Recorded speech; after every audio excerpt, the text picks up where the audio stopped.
لیکن جو سنگین ترین جو حالات ہیں نا وہ ہیں گنڈا سنگھ والا، جہاں سے ستلج جو ہے وہ قصور میں پاکستان میں داخل ہو رہا ہے. ٹھیک ہے.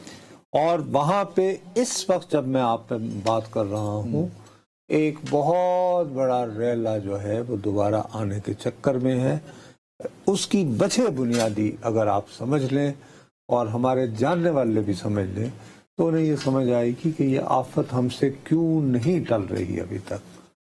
وجہ یہ ہے بھائی میرے کہ یہ ابھی جو بارشوں کا سیزن ہوا ہے جی گزشتہ 10 دنوں سے ہماچل پردیش کی تاریخ میں، بھارتی صوبہ ہے یہ، یہاں پر بڑا مشہور شہر ہے شملہ، جہاں پہ شملہ معاہدہ ہوا تھا آپ کی آسانی کے لیے، وہاں پر ابھی تک جب سے ریکارڈ ہونا شروع ہوا ہے بارشوں کا نظام، یہ 1910 سے یہ سسٹم شروع ہوا تھا، تو ابھی تک جو ہائیسٹ جو ریکارڈ ہوا ہے نا اس سے 423% زیادہ بارش ہوئی ہے.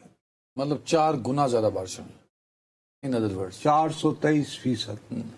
اب ظاہر اور وہ رکنے کا نام بھی نہیں لے رہی، اور بھارت سے یہ صوبہ تقریباً کٹ چکا ہے. 4 میجر سڑکیں ہوئے. ٹھیک ہے. نہیں 4 میجر سڑکیں جو ان کو بائی روڈ کنیکٹ کر رہی تھی وہ سب بہ گئی، کیونکہ اسی میں آگے آتی ہیں. ڈلہوزی ایک مقام ہے جہاں پہ وہاں ہمارا راوی اور ستلج اسی ایریا سے آتا ہے. اس وجہ سے ہمیں سب سے زیادہ اللہ تعالیٰ جب تک، اور سملرلی جموں میں کل نسبتاً کم بارش ہوئی ہے لیکن ابھی بارش ہے اور مزید بارش کی پیش گوئی بھی. یہ میں روزانہ جو ہے بیٹھنے سے پہلے آپ کو پتا ہے ہم آدھا گھنٹہ پہلے جو ہے تازہ ساری ریسرچ دیکھ رہے ہوتے ہیں تو الرٹ ہے کہ جی مزید بارشیں بھی جموں میں ہو سکتی ہیں، اسی طرح ہماچل پردیش میں بھی. اب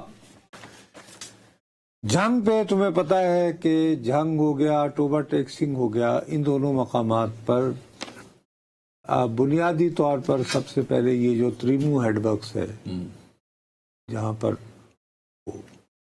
جھنگ کے قریب، تو جھنگ شہر کو بچانے کے لیے وہ پہلے جو ہے کٹ لگایا گیا. اب اس پہ ایک بڑا مسئلہ، ایک بحث شروع ہو گئی ہے کہ وہاں احمد سیال پور ایک جگہ، احمد پور سیال ایک جگہ، احمد پور سیال، وہ جو ہے وہ اس وقت وہاں پہ 8 فٹ پانی کھڑا ہے.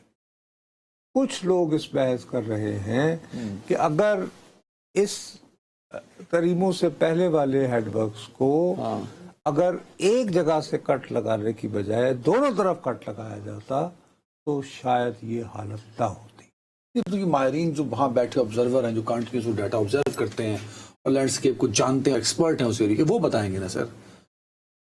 یہ آپ کو یہ بات ویسے پتا ہے سر کہ یہ جو تریمو جو ہے، یہ بات مجھے کسی اور نے نہیں کہ ایسے کرے، ڈاکٹر مبشر حسن جنہوں نے انجینئرنگ میں ڈاکٹری کی تھی. ڈاکٹر مبشر حسن انجینئر تھے سر؟ جی جی، انہوں کے ڈاکٹریٹ جو تھی وہ انجینئرنگ میں تھی، اور وہ جس یونیورسٹی میں آپ آئے ہیں شکر ہے ان کے زمانے میں نہیں تھے، تب کچھ عقل آ جاتی ورنہ تو وہ وہاں پڑھاتے رہے یونیورسٹی آف UIT میں. بہرحال تو انہوں نے مجھے بتایا تھا کہ یہ جو تریمو ہے یہ اپنے ڈیزائن کے مطابق نہیں بنا تھا.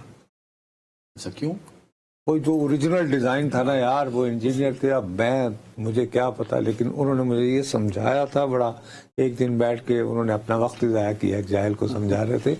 لیکن بہرحال تو ماہرین ہی نے تریمو ڈیزائن کیا تھا نا، اور یہ انگریز کے زمانے میں اگر ایک لمٹ کراس کر رہی ہو پریشر کی تو آپ کو لیفٹ رائٹ باندھ کوئی نہ کوئی ایک توڑنا پڑتا ہے، وہ توڑنا پڑتا ہے. اب اس میں مسئلہ یہ ہوتا ہے کہ ہماری جیسے مثال کے طور پر آپ کے پاس ایک واضح چوائس تھی کہ آپ نے حافظ آباد کو ڈبونا ہے یا منڈی بہاؤالدین کو ڈبونا ہے. ٹھیک ہے ٹھیک ہے، تو اس میں جس کو بھی تم ڈبو گے، دوسرا فیکٹر سیاسی بھی تو ہو سکتا ہے نا. سیاسی ہی تو بتا رہا ہوں نا کہ جہاں کا سیاستدان زیادہ تکڑا ہوگا، یہ بھی ایک فیکٹر، وہ پھر ماہرین پہ اب ہم چونکہ وہاں پہ موجود نہیں ہیں، ہمیں وہاں کی حقائق کا پوری طرح علم نہیں ہے، تو ہماری دانش میں اور ہم دونوں آپ واٹر مینجمنٹ کے ہوں گے لیکن میں تو بالکل بھی نہیں ہوں.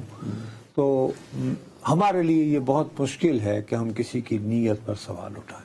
اس کو ضروری تھا تبھی توڑا گیا. کیونکہ پریشر اتنا اور آپ کو سب کو پتا ہے اس بات. اچھا, خانے وال میں بہت بڑا جو مسئلہ ہو رہا ہے یہاں پہ آپ کو پتا ہے کہ یہ ٹوبا ٹیک سنگھ اور یہ خانے وال وغیرہ میں یہاں پہ راوی کو چناب سے ملنا ہوتا ہے. اب پرابلم یہ ہو رہا ہے کہ دو دریاؤں میں لڑائی ہو رہی ہے. راوی جناب کو کہہ رہا ہے کہ نہیں میں تم کیا کرنے آ گئے ہو یہاں پہ, اور بہت جگہوں پہ راوی جو ہے اس نے یہ ہے سندنائی ہے باغ کے مقام پہ ملتے ہیں ہر حال, لیکن یہ بڑی ڈینجرس بات ہے. آگے کٹاؤ لیفٹ رائٹ دونوں طرف ہو رہا ہوتا ہے اپنے اپنے پریشر کو لے کے. ٹھیک ہے, یہ دیکھ جب تم کہہ رہے تھے نا کہ یار چلو ساؤتھ سے تو پھر چلے اللہ خیر کرے تو دو ہی دن میں کراچی وہ سندھ تک اس کے اثرات پہنچنا شروع ہو گئے ہیں. منا میں صرف یہ کہہ رہا تھا, لیکن ابھی تو یہ ہے کہ یہاں سے نکلے گا. ہاں نہیں ہوا. ٹھیک ہے, اور پچھلا پریشر کم ہوگا تو جب ہی آگے بات بنے گی. اب مسئلہ یہ ہے کہ لوگ جو ہیں, بڑی اس پہ اسٹڈی بھی ہوئی ہے کہ لوگ جو ٹی وی شی بھی دیکھ رہے ہوتے ہیں, مصیبت یہ ہے کہ اس نے چسکا فروشی کی عادت ڈال دی. مثلا اگر اس وقت اگر فرض کرو کہ ہم یہ بیٹھ کے کہیں کہ جناب یہ جو احمد پور سیال یہ ڈوب گیا ہے 8 گھنٹے 8 فٹ میں, تو اس کی وجہ جو ہے کہ وہ فلاں کی زمینیں بچانے کے لیے یا فلاں کے بچانے کے لیے, تو واہ سوشل میڈیا پہ لوکل سوشل میڈیا پہ یہی چل رہا ہوتا ہے. نہ مزہ آیا نہ گل کی تھی نا یار. یعنی پرابلم یہ ہے کہ یہ حالات ایسے ہیں, کچھ ایسے حالات ہوتے ہیں جہاں پر یہ جو چسکے کی ہوس ہوتی ہے غیبت اس کو ذرا بلا دینا چاہیے.